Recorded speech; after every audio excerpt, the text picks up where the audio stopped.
Nagsasabay sa tag-init ang fit bod ni Sangre Terra, also known as Bianca Umali, na masisilayan hanggang sa nalalapit na pagtatapos ng Encantadia Chronicles Sangre. At mapapanood na rin mamaya ang character ni Elias JTV. Makichika kay Aubrey Carampel. Face card and summer bod never decline. Si Encantadia Chronicles Sangre star Bianca Umali.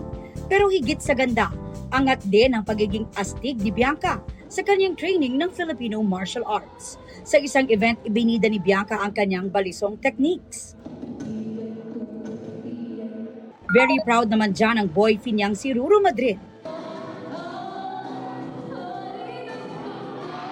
na nagpamalas din ng galing sa Filipino martial arts. Bukod sa pagiging fit, goal din daw ni Bianca at Ruru na palaganapin ang awareness tungkol sa Filipino martial arts. We have been having so much fun para mas mapatagal pa ang kultura natin mga Pilipino. Bukod sa martial arts, isa pa sa ine-enjoy ni Bianca ang pagiging bahagi ng cast ng Encantadia Chronicles Sangre. Excited na nga raw siya sa nalalapit na finale dahil ito raw ang culmination ng ilang taong hard work para sa Kapuso Telefantasia. We're down to our last 4-5 taping days. Wow.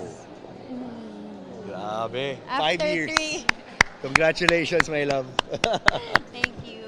3 years of Kasi 5 taping, years pero siya I nag-training. trained for 2 years for it Yeah. before starting. So 5 Simula years of my life. 2021. Oo. Yes. Exciting yan, Exciting. At Avisala Eshma sa lahat ng mga sumuporta. Bago yan, marami pang aabangan ang mga Encantadix. Kabilang dyan ang paglabas mamaya ng karakter na gagampanan ni Elias JTV.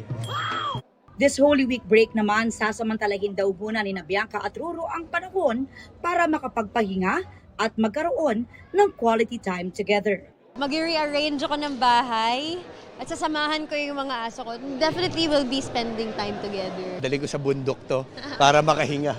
Aubrey Carampel, updated sa showbiz happenings.